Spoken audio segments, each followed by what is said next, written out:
Hi, I'm Don Kronos.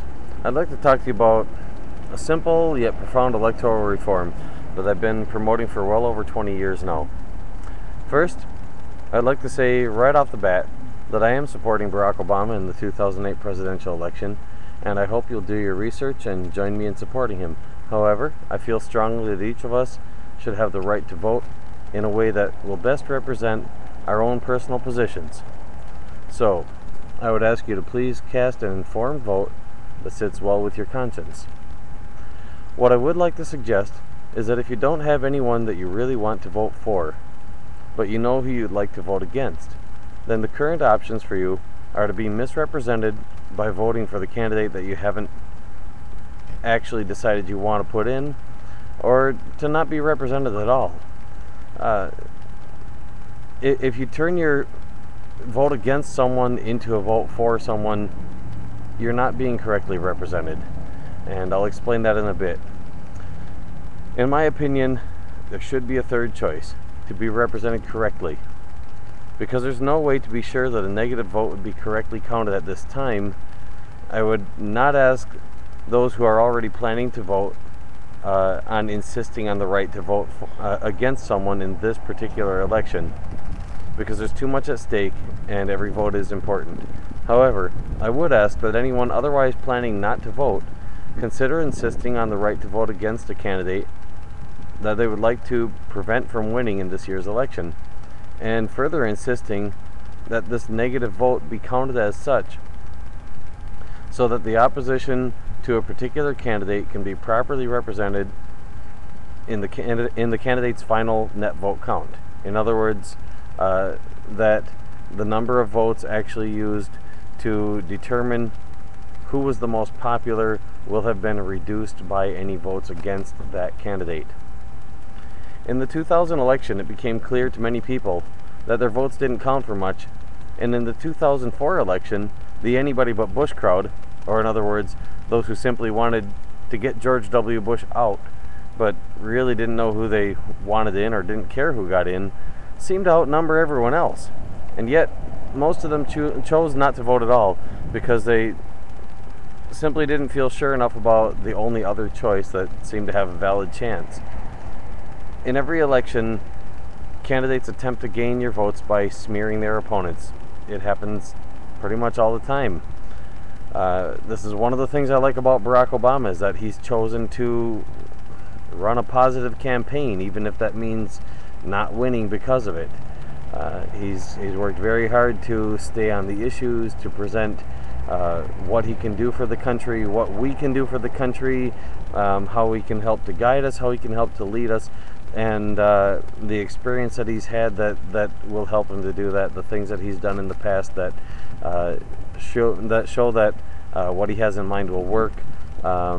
It's a very well thought out, very well constructive, positive campaign for doing positive things. It's not aimed against anyone, and this is one of the things I really like about it. But at any rate, to get back on my point, if we were to believe everything that the candidates tell us, then we would probably be thinking that somehow we managed every single election to consistently choose the worst possible people to run our country, to run our government, to run our states, to run our counties and our cities. That politicians are just all the worst, most evil people in the whole world, and somehow we still manage to choose them. Now, I have a hard time imagining that's the case. Yes, there is a lot of corruption in politics. It just doesn't sit well with me to think that the American people, or the people of any country in this world for that matter, are so stupid that they would consistently choose the worst people possible. There have been very few great presidents in this country. There have probably been very few great presidents worldwide. I honestly feel that Barack Obama has the potential to be the greatest president this world has ever known, and for many reasons. But again, to get back on track, who would have won in the 2004 election if we had the right to vote against someone? The truth is, there's really no way to know.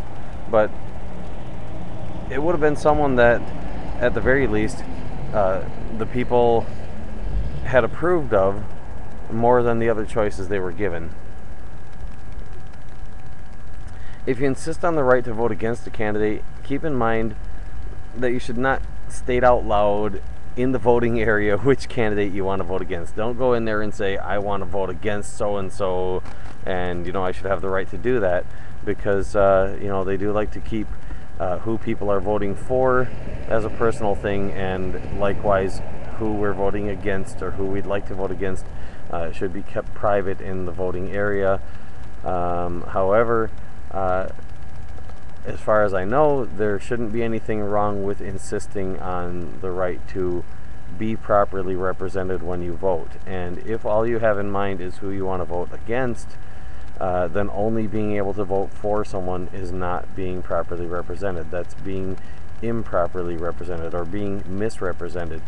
And I would ask that those who otherwise are planning on not voting because they don't want to be misrepresented to please consider insisting on the right to actually be properly represented, and help us to gain that right for future generations, for future elections. It's not doing anyone any good if we simply throw our votes away. And I do have someone that I very much want to vote for. I'm planning on voting for Barack Obama, and I'm sure a lot of people who are going to watch this video also have a candidate that they want to vote for, whether it's the same one as me or not. If you have someone you want to vote for, by all means vote for that person. And if you don't, please don't throw your vote away, and consider at least making a point of it. Even if you go ahead and vote for the person that you least want to keep out, consider at least making a point of it to talk to your representatives in the Senate or Congress about getting us the right in the future to be able to cast a vote against someone and to have it counted properly. Please, I don't know what more I can say about this. It's time to put an end to the corrupt system of bipartisan politics that counts a vote for one candidate as a vote against the other, even when there's still more than two candidates in the race. It's time to fight for the right to be represented accurately rather than inaccurately. It's time to insist on the right to a fair and balanced electoral system in which all political parties have the same fair chance to produce and present their best candidate without having the mudslinging of the big shots wipe them out through collateral damage and not even aim their way. Please, I hope that you'll do your research and decide, like I have, to vote for Barack Obama, since I honestly believe that he is our best choice to win the 2008 presidential election, to bring the positive change that we need. But whether you agree with me or not, I'm asking that those who are unhappy with the remaining choices, please consider insisting on the right to vote against one of the remaining choices rather than simply throwing your vote away. Help to ensure that future generations will be better represented, that the will of the people will be represented in elections, and encourage future political diversity by bringing balance to our electoral system through the right to choose between casting a positive vote and casting a negative vote. After all, we should be allowed to just say no. Thanks.